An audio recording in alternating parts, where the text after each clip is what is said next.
Eu vou ter... Projeto Memórias do Comércio, Baixada Santista. Depoimento de Hélio Cesário Cardoso. Entrevistado por Inês Barreto e André Afonso. Santos, 16 de outubro de 2001. Código 013, realização Museu da Pessoa. Eu vou ter que tirar a bala, senão vai aparecer. Você vai querer tirar? Vai tirar o house? Pode tirar. Quer tirar? Não, eu acho que tem que tirar, porque vai aparecer, não vai? Sem dúvida. Então vamos pegar um guardanapo. Apareceu, não, tem aqui, tem. Tem papelzinho. Guardei o papelzinho. Depois, se o senhor achar que quer dar uma paradinha, o senhor avisa, a gente para. Se quiser dar uma paradinha para beber um pouco d'água, é bom. É. Porque eu tenho medo que a voz não fique clara. Já está ruim? Quanto à voz, pode ficar tranquilo que... Qualquer coisa você Não, dá se a toque. captação for boa, ainda sai. É. Porque eu sei que a voz está muito ruim.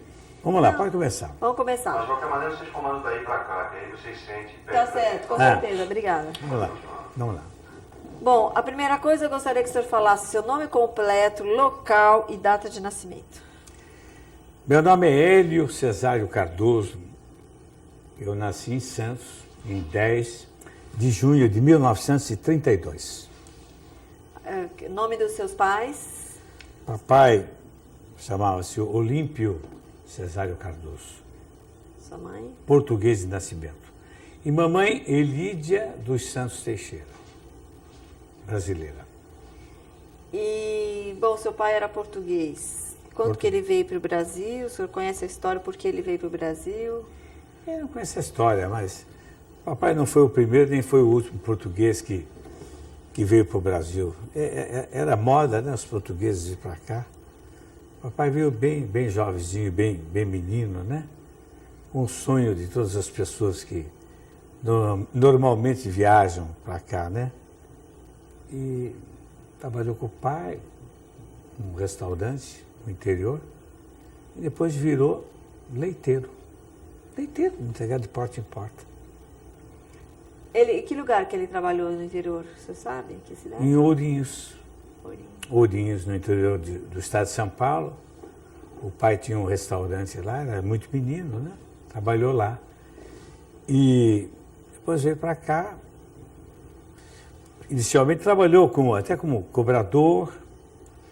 Eu lembro, até tinha uma foto dele como cobrador da antiga General Electric, que tinha uma filial em Santos. Mas depois resolveu ter o seu próprio negócio e passou a ser leiteiro, quer dizer, tinha um caminhãozinho de leite, né? Entregava leite de porta em porta. E foi assim que eu surgi, porque a mamãe era empregada doméstica da casa que ele servia. Ah, olha aí. E desse caminhãozinho ele acabou partindo para uma casa maior. Ele acabou virando distribuidor de leite, quer dizer, ele já não vendia de porta em porta, ele já trazia do interior uma quantidade muito grande, 40, 50 latões de leite. Naquela época era muita coisa. Um latão de leite tem 50 litros. Então, ele vendia na época 2.500 litros de leite, né? Mas isso era aqui em Santos? Aqui em Santos. E da onde que vinha esse leite? Como Esse é leite que vinha era? de Rincão, estado de São Paulo. Rincão. E como que não estragava? Como é que era? Porque o leite, para viajar, previamente ele era pasteurizado e congelado. Então ele chegava aqui ainda congelado em latões de 50 litros, né? E aqui a gente então vendia picado. Uma padaria comprava 10 litros, um bar 15 litros. Nós tínhamos também um estabelecimento que vendia também leite, né? Vendia picado.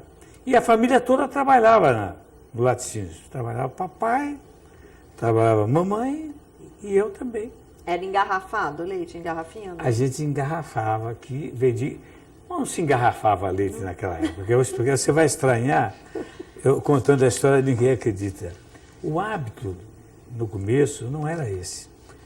As pessoas iam comprar leite, cada um levava uma leiteira, uma vasilha. Então você tinha uma medida, você media 1 litro de leite, virava, as pessoas traziam uma vasilha. O vasilhame de leite surgiu mais adiante com a implantação de usinas. Aí com usinas, aí o leite passou a ser engarrafado e vendido por garrafa. Eu também peguei essa época, viu?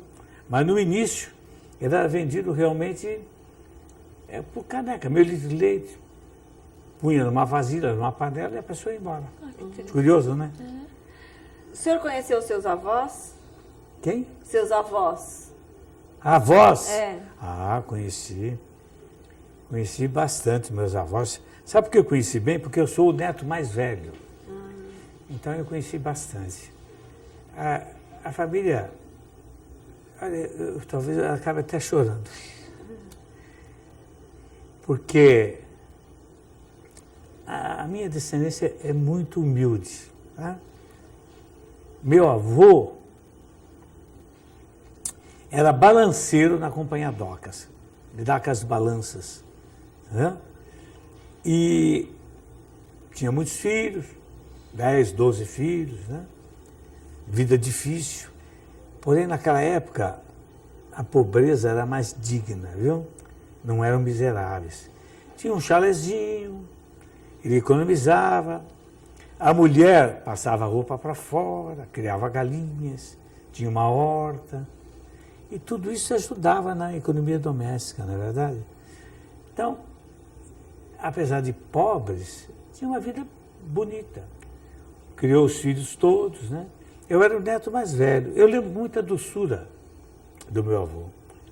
Porque, na época, isso fazem muitos anos, né? Normalmente as pessoas não tinham acesso a aprender a ler, escrever. E vovô sabia. Vovó não, vovó era analfabeta, viu? Mas vovô, ele sabia ler e escrever. E me ensinou muitas vezes. Homem tranquilo. Olha como são as coisas diferentes de hoje. Eu me lembro bem, mas bastante bem mesmo. O vovô morava na Rua Paraíba, número 19.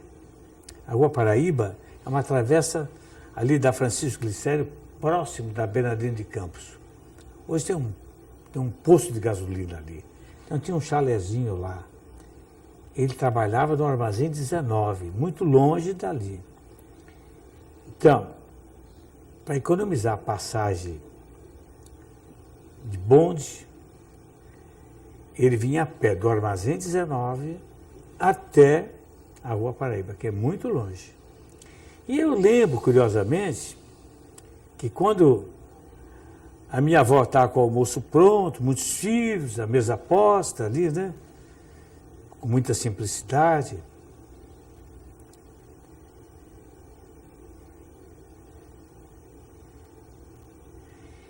E o meu avô despontava na linha da máquina, que é um pouquinho distante de casa, mas da casa dava para ver a linha da máquina. Quando ele aparecia na linha da máquina, a minha avó já preparava o prato dele prontinho, porque ele não podia perder tempo. Ele chegava, ele era um homem muito tranquilo, muito silencioso, né? Espetacular, vovô, viu?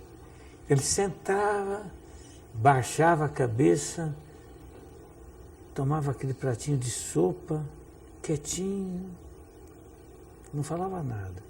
Comia.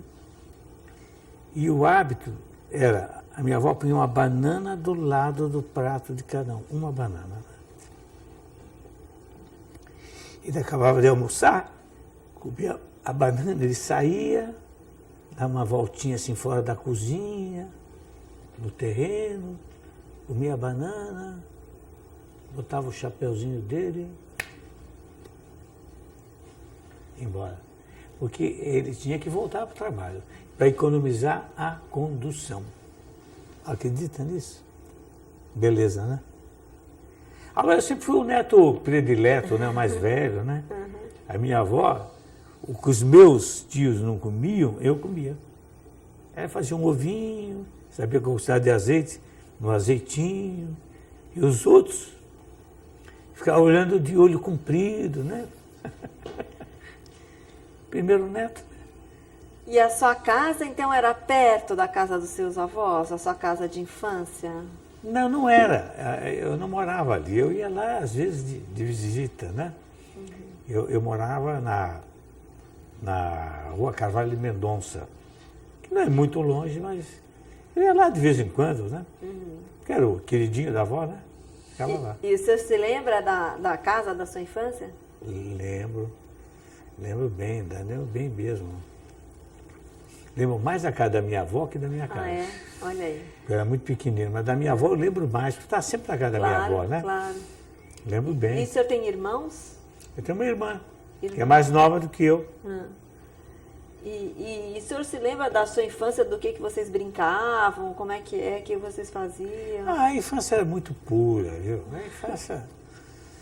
A infância a gente brincava com qualquer coisinha, né? Jogo de pedrinha para jogar, ia na praia. Ia na praia. A praia ali pertinho da Rua Paraíba, era um passeio e tanto ia até a praia, né? Era muito interessante, viu? Passeava, brincava, naquele tempo tinha muito terreno, tinha muita goiabeira, muito fruto, né? Ia para cá, para lá, né? E um pouquinho de futebol, brincadeiras muito simples, né? Naquele tempo não se tinha cinema, raramente se ia no cinema. Quando eu era maiorzinho, eu lembro de ir ao cinema. É que o cinema, eu ia no antigo cinema, Cine Campo Grande, que era na Rua Carvalho Mendonça, perto de casa.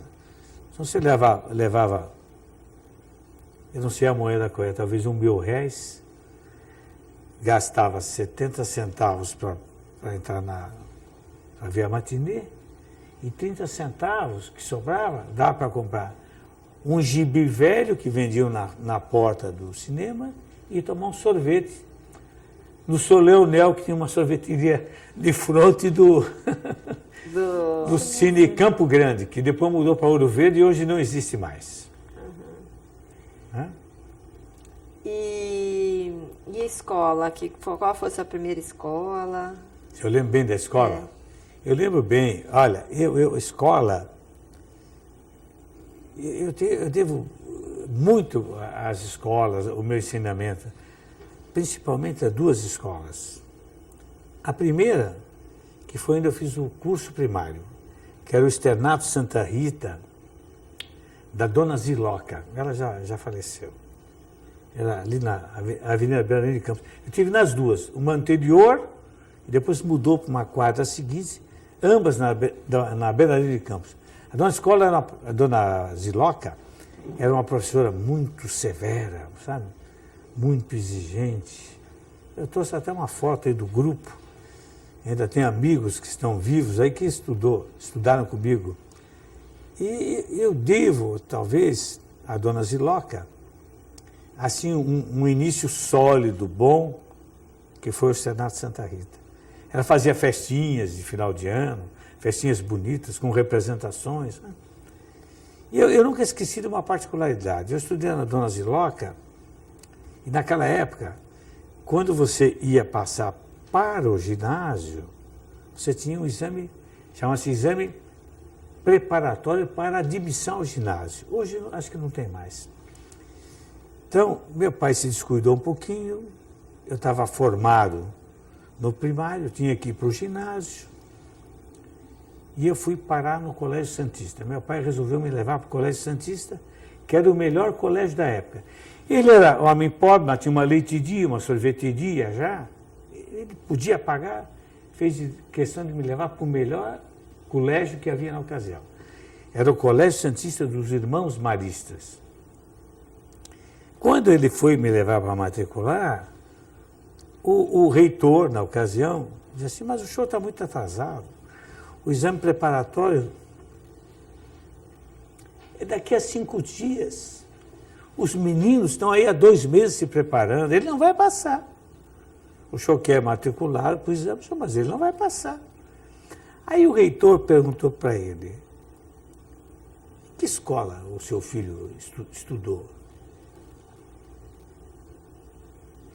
Eu fico emocionado.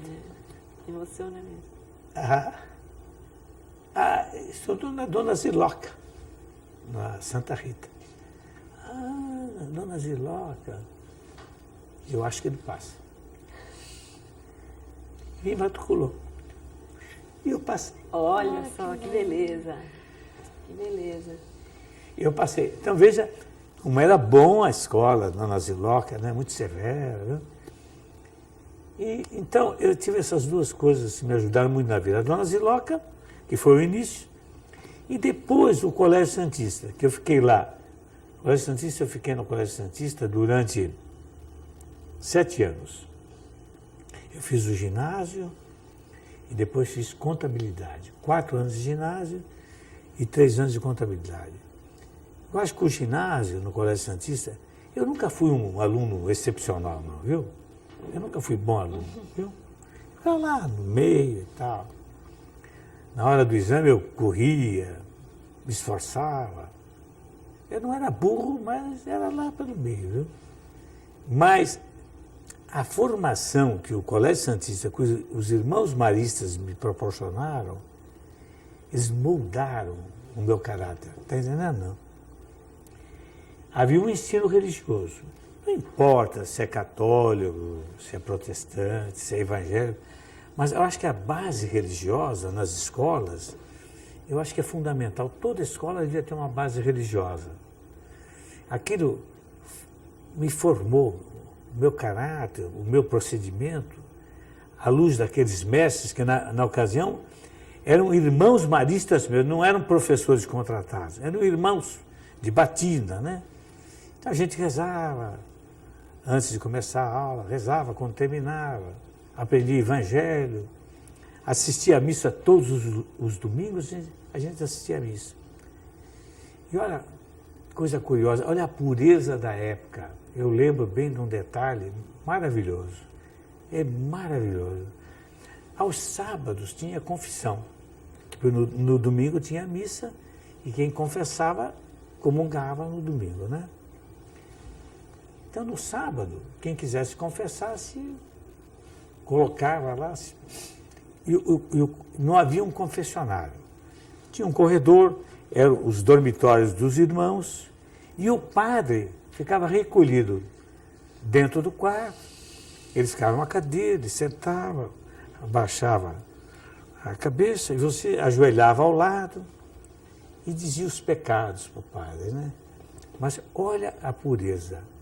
Nós tínhamos naquela época uns formulários, uns papéis dobrados e lá tinha tudo quanto é tipo de pecados. Vocês acreditam nisso? Impresso.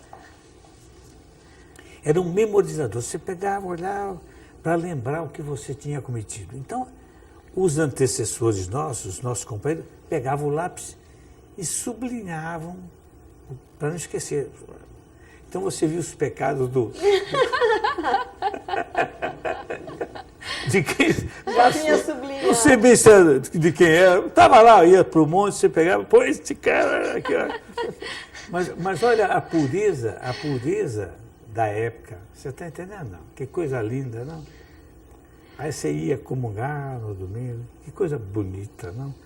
Então, eu acho que esta fase da minha vida me moldou, sabe? Me deixou um homem seguro nesse aspecto, sabe? Eu não sou um homem desonesto. Não é que eu não queira, eu quero, eu não consigo. Tá entendendo? Eu não consigo lesar ninguém. É fruto daquilo lá. Então eu devo muito à Dona Ziloca e eu devo muito aos irmãos maristas na minha formação. E, bom, então quando o senhor acabou o curso de contabilidade, quantos anos o senhor tinha? Já era? Bom, eu quando terminei o curso de ginásio, eu passei para a contabilidade. Só que o ginásio era de manhã, era um uniforme bonito, o Colégio Santista tinha 2 uniformes, um caque durante a semana e outro em branco. Tem uma foto que eu trouxe aí, você usava um cap bonito, um uniforme lindo, lindo, lindo, que você usava aos domingos. Usava para ir à missa e usava para os desfiles, para os eventos, né? Terminado o curso de ginásio, eu passei para a contabilidade, que eram 3 anos, só que foi para o período noturno, né? Eu nunca repeti um ano na minha vida, viu? E aí o senhor já trabalhava durante o dia quando o senhor fazia Trabalhava. contabilidade? Trabalhava. Olha, eu trabalhava, porque eu trabalho desde menino, sabe? Eu fui criado atrás de balcão de bar. Papai foi leiteiro muitos anos, depois teve um bar, leiteria e sorveteria na Vila Belmiro. E era eu, papai e mamãe, né? Ele abria não, desculpa, a mamãe abria de manhã, 6 horas da manhã, e papai fechava 1 hora, 2 horas da manhã o estabelecimento. E a mamãe tinha que cuidar do almoço, então a mamãe ia cuidar do almoço e eu ficava na caixa, né? Entendeu? Enquanto não ia para a escola, né? Então eu, desde menino que eu trabalho, sabe? Desde menino, sempre trabalhei, sempre, eu gosto de trabalhar. E por que o senhor foi fazer contabilidade? É uma boa perguntinha, viu? Porque eu me identifico com muitas profissões, mas muitas, né? Mesmo hoje, viu? Mas na época, eu fui fazer contabilidade como uma opção viável. Papai não tinha meios, né? O meu sonho, na época, era fazer, hoje não tem mais, o Instituto Rio Branco, no Rio de Janeiro, carreira diplomática. Esse é o que eu queria. Mas a contabilidade, ela ajuda bastante, né, também, para muitas coisas, né? Ela me ajudou, eu não tinha outra opção, não sei se você está me entendendo. Entendeu, não? Uhum. Mas como eu já estava trabalhando, ela me ajudou bastante, entendeu? Porque esses cursos todos que nós temos são ótimos, viu? Mas se você não tiver uma vivência prática, é meio complicado. Como eu já trabalhava naquela época, eu aproveitei, né?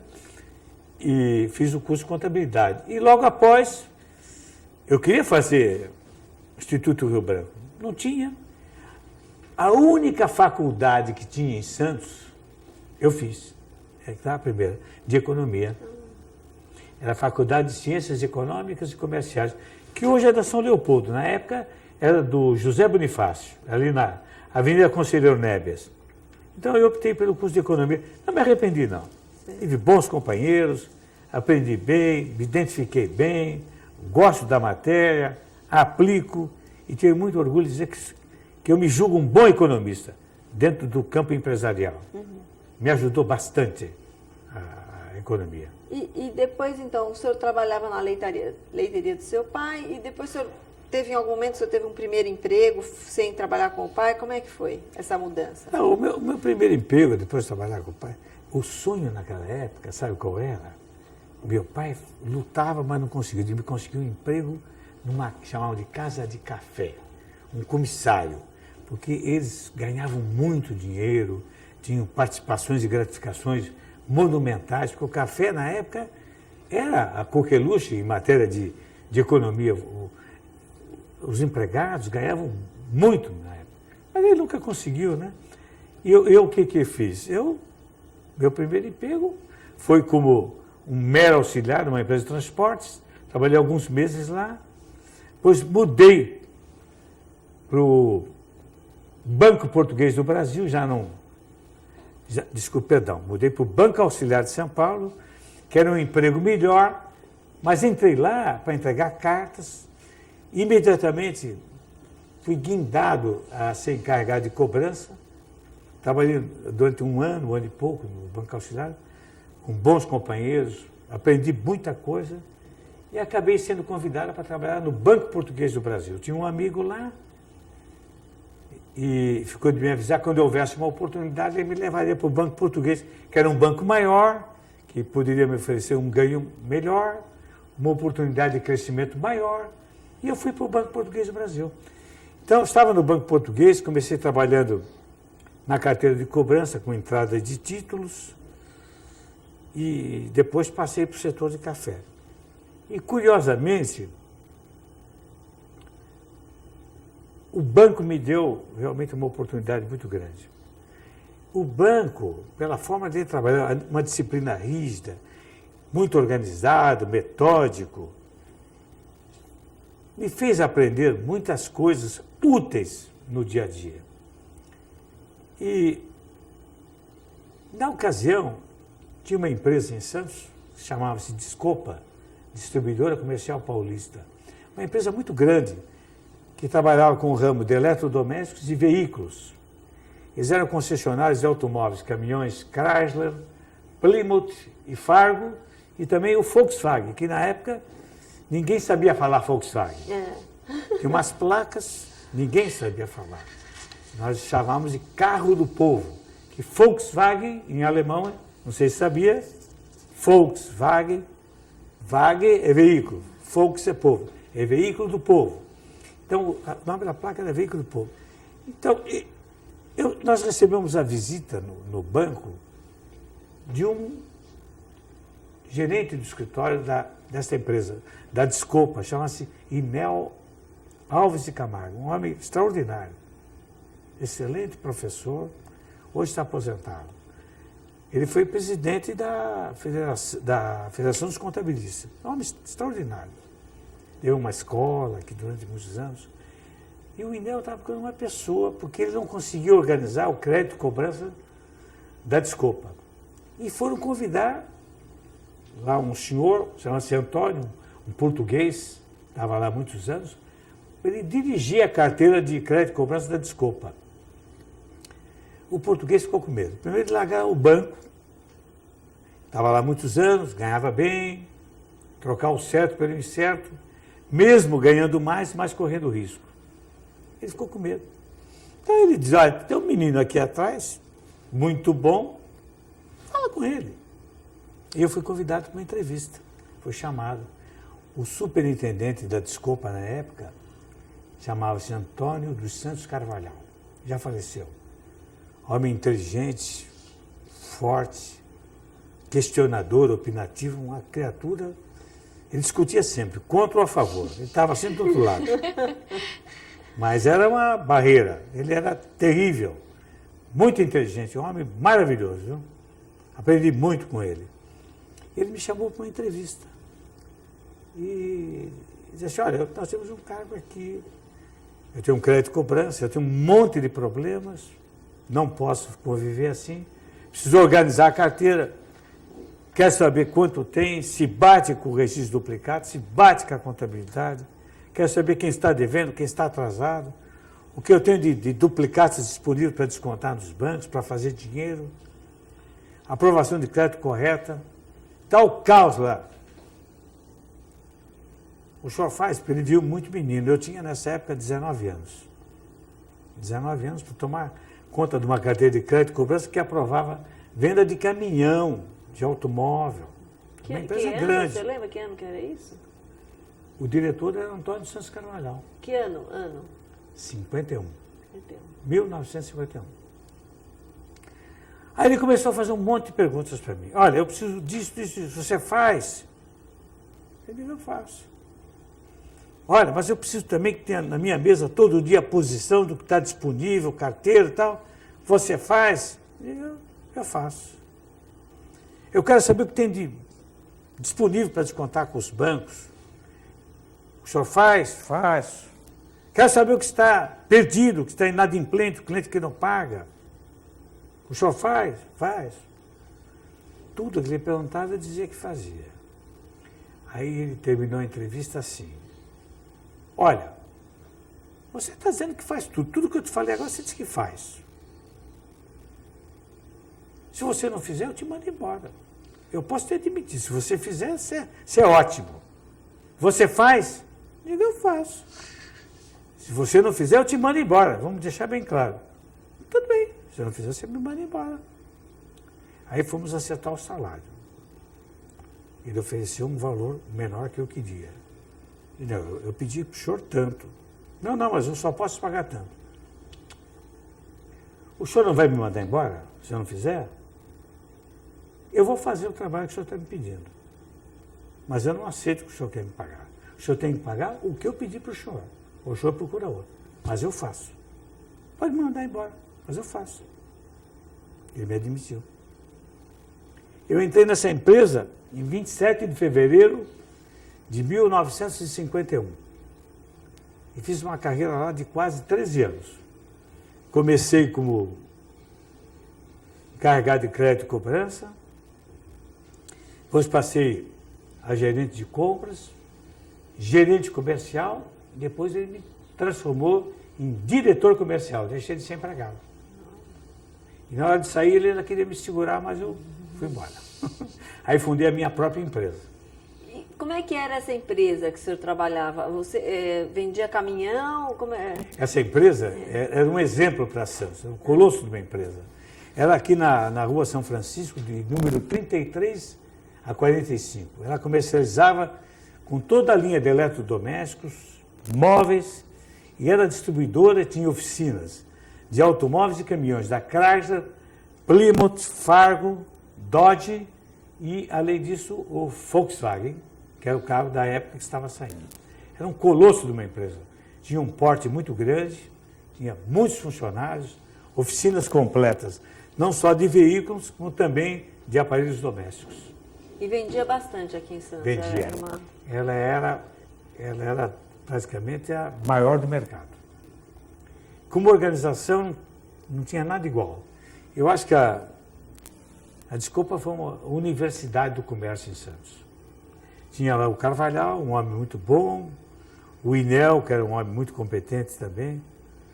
É de grata lembrança. Os profissionais que tinham lá eram todos excepcionais. Todos. Então o senhor aprendeu muito sobre o comércio ali? Bastante. Você viu, eu entrei lá em 51, no comércio, completei 50 anos de comércio agora, em 2001. Aprendi muito. E criei amor ao comércio maravilhoso ali. Muito grande mesmo. O senhor tinha contato com o público? Tinha. Fiquei na loja há muito tempo. Fui gerente da parte comercial, muito tempo na loja. Lá eu fiz comércio, fiz crédito, eu fiz cobrança, fiz propaganda, fiz parte financeira, fiz tudo lá.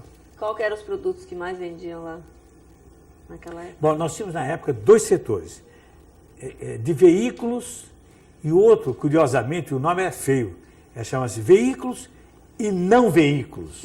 Esquisito, né? Sei. Podia chamar de departamento de veículos e de artigos domésticos, né? Era de veículos e não veículos. Então, eram 2 divisões, entendeu? Não. A divisão de veículos não era minha. A minha divisão era de não veículos, que eram os aparelhos domésticos. Mas eu cheguei a atuar também no setor de veículos, principalmente no setor de peças. Eu cheguei a comprar peças para o setor. Tinha peça, tinha balcão de oficina, tinha oficina, e não só de veículos, também de aparelhos domésticos, para consertar geladeira, fogão, televisão, máquina de lavar roupa. Hoje o que a gente vê que é muito comum, você vai reclamar um televisor, eles te indicam uma assistência autorizada, né? A Philco, a Philips, a Sharp, qualquer empresa, a LG, você liga para uma oficina especializada e ele te atende, né? Naquela época não era assim, não. Cada firma que vendia seus aparelhos era obrigatoriamente obrigada a ter peças sobressalentes daqueles aparelhos, algumas peças, as principais, e um laboratório, uma oficina completa para atender os aparelhos. E muitos aparelhos eram importados, porque nós não tínhamos uma indústria nacional fluente naquela época. A indústria nacional de eletrodomésticos surgiu depois. Nós tivemos 2 fases em eletrodomésticos no Brasil. Antes de Juscelino Kubitschek e depois de Juscelino Kubitschek. Quando o país começou realmente a se industrializar. Mas então acontecia coisas muito interessantes. Você tinha um laboratório para atender televisor. O TV pifava, o oscilador vertical fechava, ficava uma listinha só assim. Aquilo era uma coisa simples, hoje nem tem mais.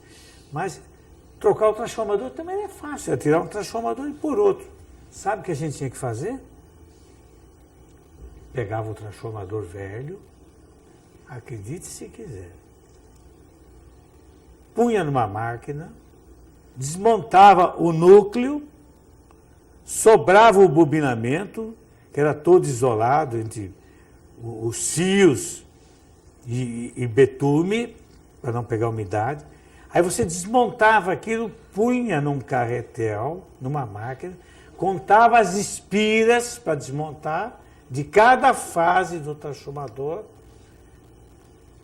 verificava a bitola do fio. Então você tinha a bitola, tinha o número de espiras de cada fio e as etapas. Aí você pegava um carretel com a mesma bitola de fio, colocava o núcleo na máquina e enrolando pelo mesmo número de espiras, fase por fase. Depois colocava um betume para isolar o transformador, as pontinhas, e montava no televisor. Era trabalho para você ficar 4, 5, 6 horas para trocar uma única pecinha num televisor. Já imaginou isso?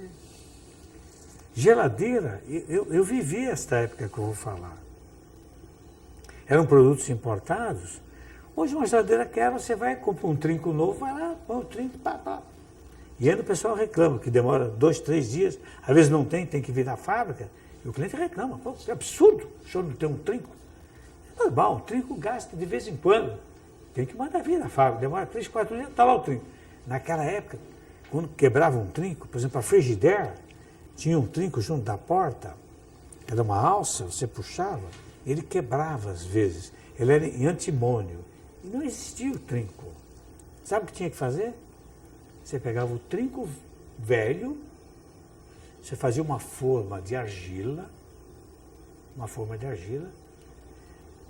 fazia aquela forma pelo trinco velho, derretia o metal, jogava na forma, fundia uma peça igual, tirava a peça, lixava, polia, cromava, remontava o trinco e colocava na porta.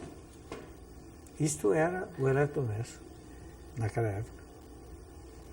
E quando começou a se desenvolver a indústria nacional, mudou muito? Como é que foi essa transformação? Olha, nós no eletrodomésticos, nós tivemos muitas fases de ouro de venda.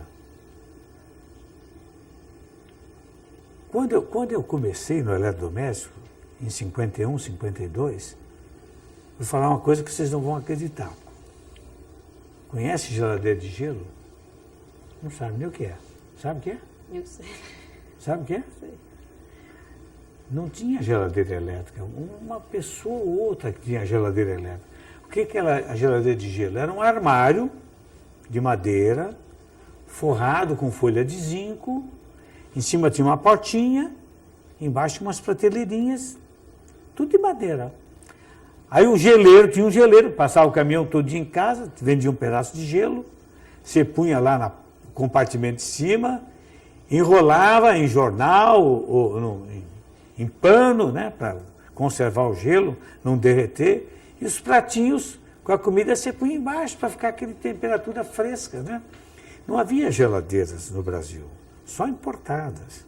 Fogões, na época, esse fogão que é tão fácil, hoje tem até acendimento automático, não existia fogões no Brasil. Os fogões eram a carvão, tinha a querosene, o querosene tinha um torcida, que era com ambiente, tinha também um gaseificado, que era mais evoluído. Era querosene e usava o jacaré, que era o melhor que tinha, que não entupia. Então, aqueles fogões, que não havia cota de gás. O gás começou a aparecer mais tarde, não havia suficiente, tinha fila para você conseguir um bujão de gás, e 4, 5, 6 anos para conseguir um fogão a gás. Você ficava na fila 4, 5 anos. Então você tinha que comprar um fogão a querosene, de torcida, né? Então eram fogões desse jeito. Depois surgiram fogões mais evoluídos, que gaseificavam o querosene, mas eram muito ainda problemáticos, porque o querosene às vezes entupia a agulha, ele parava de funcionar. Então nós tivemos fases fantásticas no eletrodoméstico. O fogão, quando saiu o fogão a gás, foi uma fase maravilhosa, se vendeu horrores. Tivemos a fase do colchão de mola. Quando começaram a surgir os colchões de mola, vendia colchão de mola fantasticamente. Curiosamente, o cliente chegava na loja para comprar um colchão de mola, mas não sabia o que queria. E o senhor trouxe a medida? Não, eu não trouxe. Mas o senhor mede. Mas eu não sei medir. Você tinha que mandar uma pessoa em casa, ele não sabia medir. É só medir o vão da cama. É bom, deixa eu mandar alguém lá. Tinha que mandar medir. Porque as camas, na época, não estavam assim tão padronizadas como estão hoje. Então você tinha que mandar medir a largura, o comprimento, para fornecer o colchão de mola. Tivemos fases áureas. Colchão de mola, fogão, o gás engarrafado depois. A máquina de costura também foi uma fase maravilhosa. O que se vendia de máquina de costura era fantástico. Hoje não se vende mais, se compra roupa feita. O alfaiate está em desuso, a costureira também. A roupa é mais barata, mais moderna, tecidos exclusivos, né? Mas naquela época não. Então todo mundo comprava uma máquina de costura. Então tivemos uma fase também muito boa. Então eu falei, e o sofá-cama? A fase do sofá-cama também foi esplendorosa. Não havia pessoa que não comprasse um colchão, um sofá-cama, um colchão e uma máquina de costura. Este foi o início do eletrodoméstico. Uma venda maravilhosa. E não havia nada importado. Na época, a gente conseguia alguns produtos importados, mas muito pouco. Você tinha alguns produtos, geladeira era importada, fogão era importado, televisão era importado, máquina de lavar roupa era importado e ar-condicionado também importado. E era difícil de conseguir licenças de importação, o governo travava, tinha falta. Sabe como a gente conseguia alguns produtos, às vezes, na desculpa? Quando a pessoa viajava para o exterior, ele tinha direito a trazer 4 peças com o passaporte. A gente procurava as pessoas que vinham do exterior, eles já sabiam. Eles traziam porque sabia que chegava aqui e vendia, por bom preço. E a gente comprava as 4 peças dele e vendia na loja. Você comprava 20, 30 passaportes, era 120 peças. Entendeu, não? É uma maneira, né? A primeira geladeira nacional produzida surgiu bem tarde, viu? Geladeiras pequenas. Tinha, na época, uma geladeira nacional muito... começou, mas muito de má qualidade, que era a Climax. Chegaram a usar palha de arroz com betume para isolar a geladeira. Ela trabalhava com gás sulfuroso e compressor aberto. Não sei se sabe o que é compressor aberto, é aquele que trabalha com correia. Hoje não se usa, é compressor selado, é mais silencioso, dá menos problema para vazar gás, é muito mais eficiente. Naquela época era compressor aberto com correia. Então a correia laceava, vazava o gás pelo retentor, o gás sulfuroso era perigoso, que era mal cheiroso, né? E dava muita reclamação. Uma das primeiras geladeiras que nós tivemos aqui no Brasil foi a Climax, chamava-se Indústria Pereira Lopes, era em São Carlos. E hoje está aí uma indústria maravilhosa. Né? E fogão elétrico não tinha? Não teve uma época que... O fogão elétrico nunca foi muito usado no Brasil, sabe? A propensão aqui sempre foi para fogão a gás, curiosamente, né? Porque no exterior usam muito, nos Estados Unidos, o fogão elétrico. Aqui sempre teve, a distribuição de energia sempre foi, inicialmente, muito falha. Agora estava boa, mas sempre foi muito falha, né? E nunca decolou. Depois, eu tenho a impressão que o público tem um pouquinho de preconceito pelo fogão elétrico, entendeu? Não? Tem essa impressão. Nunca tivemos uma produção grande de fogão elétrico. Mas tem o micro-ondas aí, né? É. E me fala uma coisa, e aí quando que o senhor, então, o senhor ficou 13 anos nessa 13 anos empresa? Na Descopa. Na Descopa, e aí o senhor resolveu sair? Como é que foi isso? Não, eu não resolvi sair. Eu estava muito contente lá, muito satisfeito. É que um grupo resolveu abrir uma empresa de eletrodomésticos. Estava em grande expansão na época, né? e estavam procurando um expert em eletrodoméstico. Né? Eu estava lá nada. Eu, na Desculpa, veja bem, eu cheguei a diretor, mas eu não era sócio. Sim. Eu tinha uma porcentagem como diretor, mas não era sócio. Eles me assinaram de eu vir a ser sócio da Domus. Uma porcentagem pequena, mas tornado sócio, né? Então eles me ofereceram 10% da sociedade para que eu viesse implantar a sociedade. Então se fundaram os capitalistas, só com o dinheiro, e eu, parte que ia trabalhar, que ia operar. Então, em 1963, 27 de agosto de 63, eu saí da Desculpa para fundar a De Novo. Né? Eu já tinha um know-how grande, tinha uma clientela, porque eu conhecia muita gente, conhecia os fornecedores, eu tinha tudo para emplacar, né? Então foi assim que nasceu a Domus. Ela abriu para o público no dia 9 de dezembro de 1963. Uma loja bonita, viu? Onde ficava a loja? Ficava na Rua General Câmara 34. Isso é no centro? No centro da cidade. E a outra loja? Eu estou hoje bem pertinho, mas não é Domus. A que o senhor trabalhava antes também era no centro? No centro. As minhas raízes estão no centro da cidade. Então, me conta um pouquinho como é que é o comércio do centro da cidade, esse comércio que, né, ele era muito forte no centro, depois ele migrou para outros... Como é que foi essa história? Não, o centro era fortíssimo, viu? O centro, tudo que havia de comércio, de importante, era no centro da cidade. Na época, o Gonzaga começou a despontar, né? É uma área mais bonita, né? Mas o poderio econômico estava aqui na cidade, não é? E ainda está, hein? E ainda está. Porque nós temos aqui a Receita Federal, temos a Receita Estadual, temos o Correio, a rede bancária mais forte está toda aqui, os comissários de café estão aqui, os despachantes estão aqui, as pessoas que vivem do porto estão todas aqui. De modo que o centro da cidade tem um potencial muito forte. Não é mais o mesmo. É uma consequência natural. Não é o centro que caiu. Foram outras áreas que floresceram. Isso acontece no mundo inteiro, entendeu? Não. É uma consequência natural. Foi se alastrando o comércio, né? Hoje tem bairros aí com um comércio muito forte. Vicente Carvalho cresceu uma barbaridade. O comércio de São Vicente era muito pequeno, evoluiu muito. A Praia Grande está uma maravilha, uma cidade bonita, cresceu bastante. A Ponta da Praia agora nasceu lá um shopping novo, né? Então, isso é uma consequência natural. É o desenvolvimento, a cidade foi se espalhando.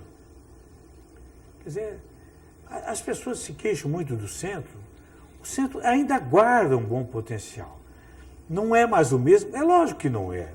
Nem vai ser mais. Não vai ser mais.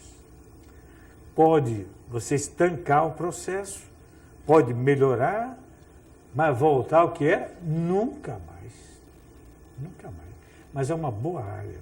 Eu tenho raízes no centro, tenho muito amor. Eu acho o centro muito bonito. Mas nós tivemos alguns problemas que também atrapalharam, né? Problema de segurança. Os comerciantes têm muita culpa também, sabe? Os meus companheiros descuidaram das suas lojas, desanimaram. Foi indo de pai para filho, o filho queria outra coisa. Então, os motivos são muitos: prostituição, insegurança, falta de cuidado com o estabelecimento. As pessoas perderam o bonde do progresso. Senão esse processo não estaria tão avançado como está hoje. Tem que ter lojas bonitas, bem cuidadas, funcionários adequados, porque a cidade é muito bonita. Nós tivemos uma fase muito ruim aí também do governo municipal, sabe? E ainda não está como a gente quer. E atrapalhou bastante. Uhum. Mas então o senhor Quando o senhor abriu a Domus, ainda era no centro. Ainda o centro tinha bastante... Nasceu no centro. As pessoas compravam era o lugar mais forte. exclusivamente. O lugar mais forte era o centro da cidade. Sei, sei. E como é que era? Essa loja era diferente da loja que o senhor trabalhava? Tinha características diferentes?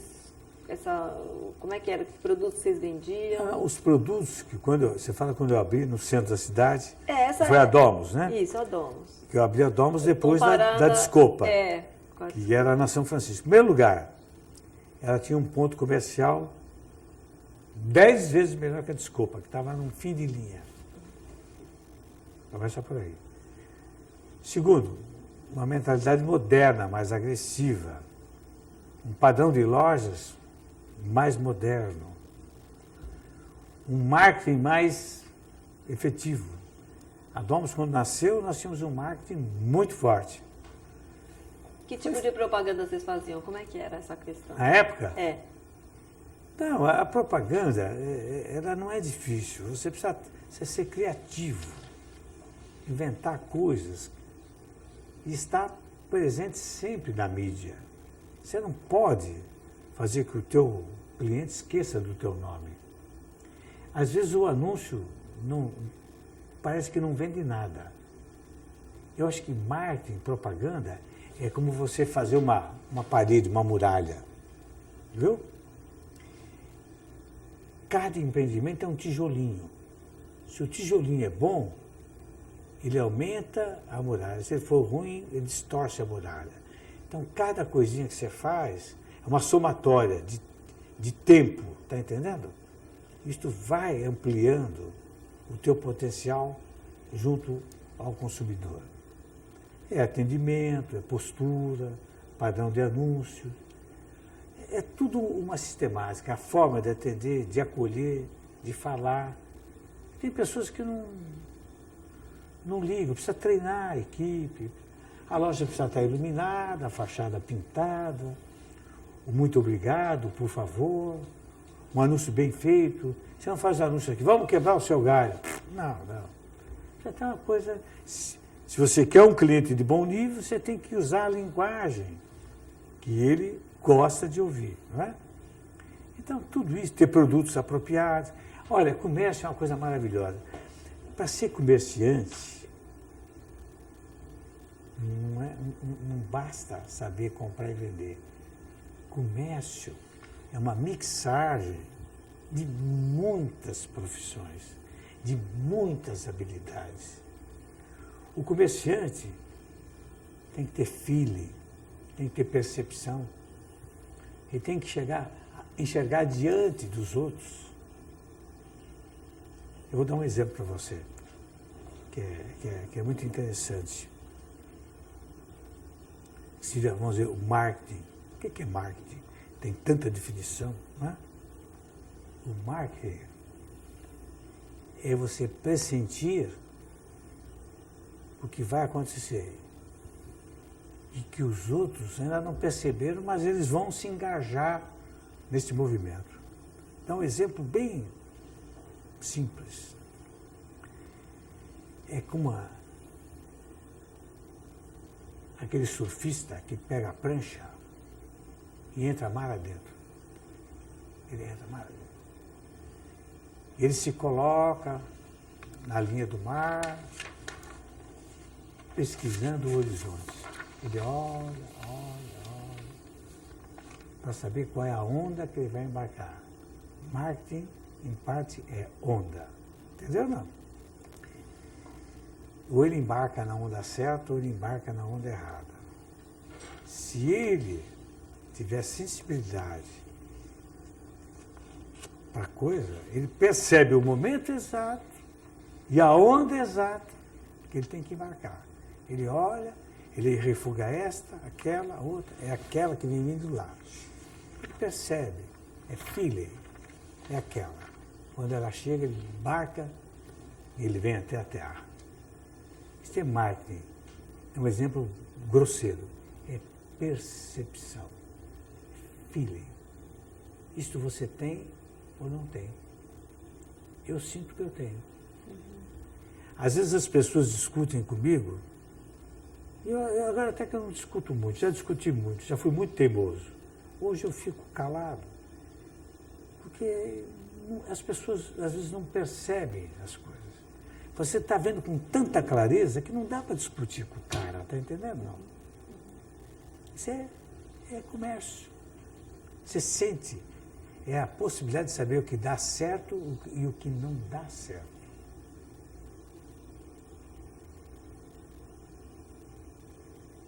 Com certeza. E me fala, nessa trajetória aí do senhor, como é que o senhor define o cliente? Ou esse cliente mudou muito de quando o senhor começou para hoje? Que tipo? Não, o cliente está cada vez mais exigente. Mas nós temos um código do consumidor aí, né? A mídia também está mais modernizada, né? Ele conhece melhor os produtos que estão no mercado, ele conhece melhor as ofertas de todos os nossos concorrentes, ele sabe mais claramente o que ele quer do que antes. Quer dizer, existe realmente, os filhos também estão mais atualizados. Então, o público hoje realmente é diferente do público anterior. Mas no fundo, a coisa não muda muito. O que ele procura mesmo? Ele procura, principalmente, ele quer segurança, quer amparo, ele quer sentir confiança, ele quer orientação. Eu acho que a gente tem que atender a pessoa como quem quer prestar um serviço, através de uma venda. Eu não engano ninguém, nunca tive esse hábito, porque sempre você tem alguma coisa para oferecer para o cliente que vai do encontro da necessidade dele. Você tem que detectar qual é o problema dele, qual é a ansiedade dele, para poder sugerir a coisa de uma maneira absolutamente correta. Às vezes ele entra até com uma ideia na cabeça. Eu não gosto de dar ideia das pessoas, sabe? Porque quando você tira a ideia das pessoas, é meio ruim, porque ele compra o outro aparelho, dá um probleminha, ele te cobra. Eu queria tal, você me vendeu tal. Então precisa muito cuidado nesse aspecto. Mas normalmente cabe sempre ao lojista dar uma orientação adequada, vender aquele produto que é melhor para ele. Porque a gente tem uma série de produtos, todos os produtos têm a sua faceta de importância, viu?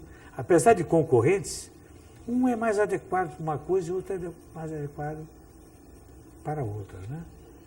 Agora, tudo depende da forma de atender, de falar, de se expressar. Eu vou dar um exemplo. Numa época de Natal, bicicletas teve uma fase de ouro, eu não falei, bicicleta teve uma fase de ouro, Eu cheguei a vender no Natal mais de 5.000 bicicletas. Em que ano isso? Você lembra? Em que época? 57, 58, 59. Era uma fase de ouro. Vendia 5.000 bicicletas no Natal. Sabe o que é isso, uma loja? 5.000. Não, fases interessantes, é que eu não tenho tempo para falar de tudo. Mas o vendedor, aí ele passa o dia todo ensinando. Uns aprendem, outros não. Os bons são sempre os mesmos e os ruins também são sempre os mesmos. O ruim, você ensina e não aprende. Dá um exemplinho de como fazer uma venda. No Natal, eu tinha uma menina esperta, vou falar o nome dela. Se ela ver o filme, vai lembrar. Na verdade, era Ângela. E veio um casal me procurar, ele, a mulher e o filho, que ia comprar uma bicicleta. Então, eu disse com eles na loja, para dar atenção, que era amigo, né? Digo, Ângela, ele quer comprar uma bicicleta, aquela barra forte, aquela fortão, era moda. E, Ângela, que cores você tem? Que cores você tem? É a barra forte, ele quer comprar? Ela falou assim, senhor, nós só temos a vermelha. Eu digo, filha, você mediu bem o que você falou? Eu disse para o pai do menino, olha, o senhor está com sorte. Nós precisamos virar a fita. Ah, sim. Vamos parar só um pouquinho. Você aceita o copo d'água?